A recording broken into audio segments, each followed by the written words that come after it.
క్లియర్గా న్యూ టెస్టిమెంట్ని ఆధారం చేసుకొని ఏదైనా ఆగిపోయిందనంటే అపోస్తలత్వం ఒక్కటి మాత్రం ఖచ్చితంగా ఆగిపోయిందని చెప్పొచ్చు. ఎందుకంటే అపోస్తలు డైరెక్ట్గా యేసు ప్రభువును చూసిన వాళ్ళు అయి ఉండాలి. పునరుద్ధరణైన యేసును చూసిన వాళ్ళు డైరెక్ట్గా యేసు ప్రభువు చేత అపోస్తలులుగా నియమించబడిన వాళ్ళు అయి ఉండాలి. ఆ తరువాత వాళ్ళు రచించిన గ్రంథాలు లేఖనములై ఉండాలి. రైట్. అలాంటి అపోస్తలు ఎవరు ఇప్పుడు లేరు. ఇంకొకటి, అపోస్తలకు ఉండాల్సినటువంటి ఇవన్నిటితో పాటు పునరుత్థానుడైనటువంటి యేసుక్రీస్తుని వారు డైరెక్ట్ గా చూసిన వారే ఉండాలి. సో అది మనకి ఇప్పుడు జరిగేది కాదు అది. అవును, ఆయన ఆసీనుడై వెళ్ళిపోయారు. అవును.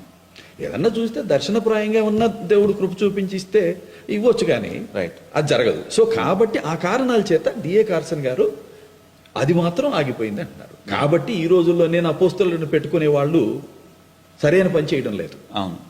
లేకపోతే వేరే వాళ్ళకి వాళ్లే సొంతగా అపోస్తలులను పెట్టి బిరుదులు ఇచ్చే వాళ్ళు కూడా సరైన పని చేయడం లేదు. అందరికీ ప్రైజ్ ది లార్డ్. ఈ వీడియోలో మొండితోకర్ సుధాకర్ అలాగే సాయి కృష్ణ వీళ్ళిద్దరు ఏమంటున్నారంటే ఈ తరంలో అపోస్తలులు ఉండరు అని వీళ్ళిద్దరూ చెప్తున్నారు. ఏ బైబిల్ లేఖనం చూపించకుండానే ఈ తరంలో అపోస్తలులు ఉండరని ఈ ఇద్దరు ఎలా చెప్తున్నారో నాకైతే అర్థం కావడం లేదు. మనం నోటితో ఏ మాట చెప్పినా బైబిల్లో ఉందని మనం చూపించాలి. కానీ వీళ్ళిద్దరూ బైబిల్ లేఖనం చూపించకుండానే ఈ తరంలో అపోస్తలులు ఉండరని చెప్పేస్తున్నారు.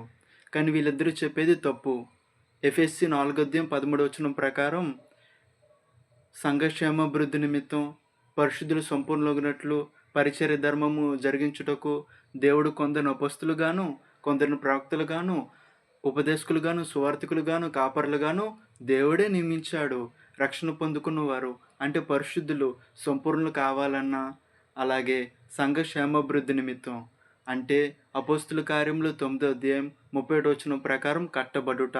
మనందరం కూడా ఆత్మ సంబంధమైన మందిరంగా కట్టబడేంత వరకు, ఈ నిర్మాణం జరిగినంత వరకు అపోస్తులు, ప్రవక్తలు, ఉపదేశకులు, బోధకులు, కాపరులు వీళ్ళందరూ ఉంటారు.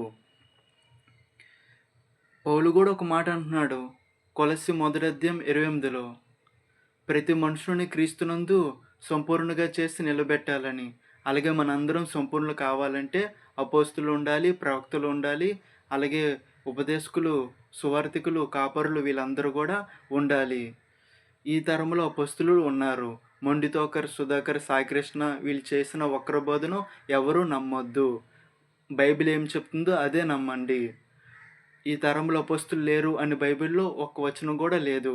ఈ తరంలో అపోస్తులు ఉన్నారు, ప్రవక్తలు ఉన్నారు అని సంబంధించే లేఖనాలే బైబిల్లో ఎక్కువగా ఉన్నాయి. దేవుని రాకడ వరకు అపోస్తులు, ప్రవక్తలు, కాపరులు, ఉపదేశకులు, బోధకులు వీళ్ళందరూ ఉంటారు. బైబిల్ ఏం చెప్తుందో అదే నమ్మండి.